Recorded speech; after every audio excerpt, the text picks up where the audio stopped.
मैं गीता पालीवाल आज फिर से आपका स्वागत करती हूँ बीए फाइनल में।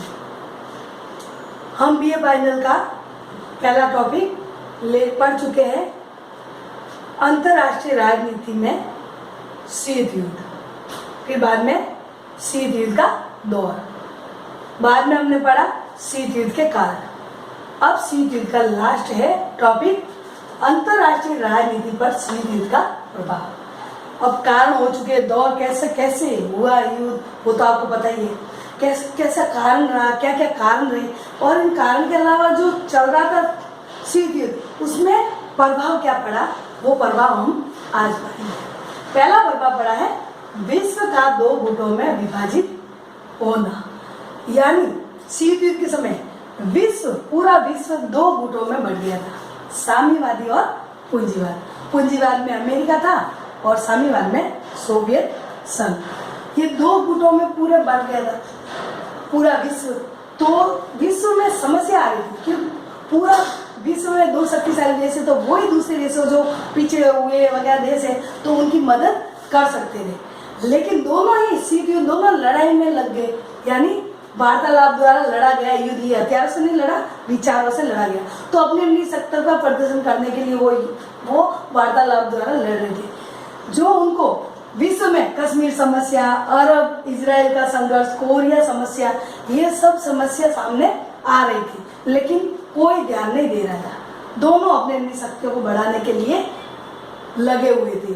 पूरा विश्व दो भागों में बढ़ गया था, इसलिए ये सारे प्रभाव पड़े शीत युद्ध के प्रभाव में। दूसरा प्रभाव पड़ा है आतंक और अविश्वास के दायरे में विस्तार, यानी अविश्वास और आतंक। आतंकवाद क्या होता है? आतंकवाद यानी अचानक कोई, किसी की गलती नहीं, अचानक कोई किसी देश पर हमला कर दे। उनको आतंकवाद को ये नहीं कि किसी देश के लिए फायदा नहीं, सिर्फ किसी इंसान को मारना और विश्व को बर्बाद करना, ये आतंकवाद का काम है। लेकिन आतंक और अविश्वास का माहौल कैसे बना शीत युद्ध के कारण? क्यों कि दोनों दो गुटों में पूरा विश्व बटा हुआ था, तो अमेरिका और सोवियत संघ। इसमें यह था कि जरा सा अमेरिका में गलती से कुछ हो गया, किसी दूसरे देश ने मतलब कोई ऐसा कुछ कर दिया या गलती से कुछ हो गया, तो वहां तनाव का कारण बन गया कि ये युद्ध का वातावरण हो गया कि युद्ध होके ही रहेगा। अविश्वास यानी दोनों में अविश्वास था। अमेरिका को अविश्वास हो गया था कि सोवियत संघ कभी भी कुछ भी कदम उठा सकता है, और सोवियत संघ को ये मन में हो गया कि कभी भी अमेरिका कोई भी कुछ भी कर सकता है।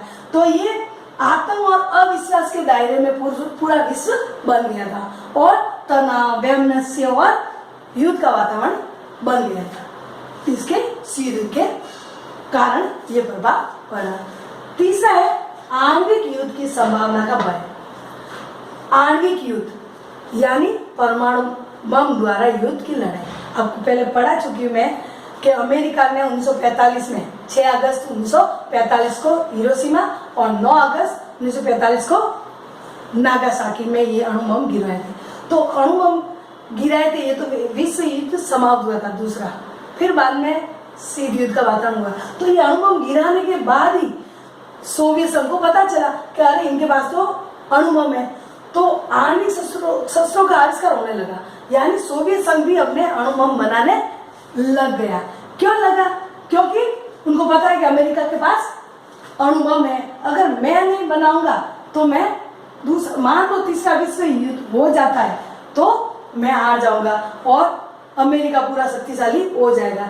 इसलिए आणविक शस्त्रों का निर्माण यानी अणु बम का निर्माण होने लगा। आपको पता है पांचों देश ने, पहले मैं पढ़ा चुकी हूँ, धीरे धीरे पांचों देश जो सुरक्षा परिषद के स्थायी सदस्य है, अमेरिका तो बना ही चुका था, ब्रिटेन, रूस, फ्रांस, चीन, ये पांचों देशों ने अणु बम बना दिया था। भारत का मैंने 1974 में इंदिरा गांधी के समय, 74 में कल पढ़ा चुकी हूँ, और 1998 में वाजपेयी के समय राजस्थान के पोखरण में ये परमाणु परीक्षण किया था।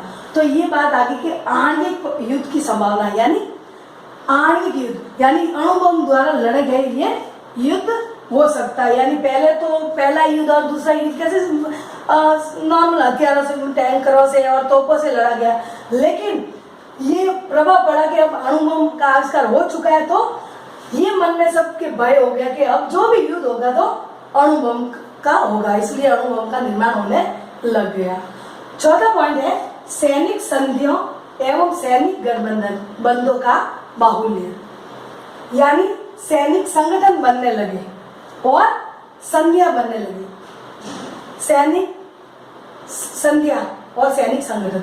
सैनिक संगठन आपको पता ही है कि शीत युद्ध के समय दो गुटों में बढ़ गया था, तो अमेरिका ने नाटो, सीटो और सेंटो ये तीनों सैनिक संगठन बनाए थे। सैनिक संगठन यानी उनकी सेना में जो भी ये नाटो नाम, सीटो और सेंटो तीनों सेना में जो भी उनके अमेरिका में बड़ी सेना खड़े करके कुल मिलाकर बड़ा सेनाओं का अखाड़ा बना के रखा था। और सोवियत संघ ने वार्सा पैक्ट उनका सैनिक संगठन था। तो ये दोनों नाटो, सीटो, सेंटो अमेरिका का और वार्सा पैक्ट सोवियत संघ का, ये क्या करने लगे कि सैनिक संधियां करने लगे। किससे?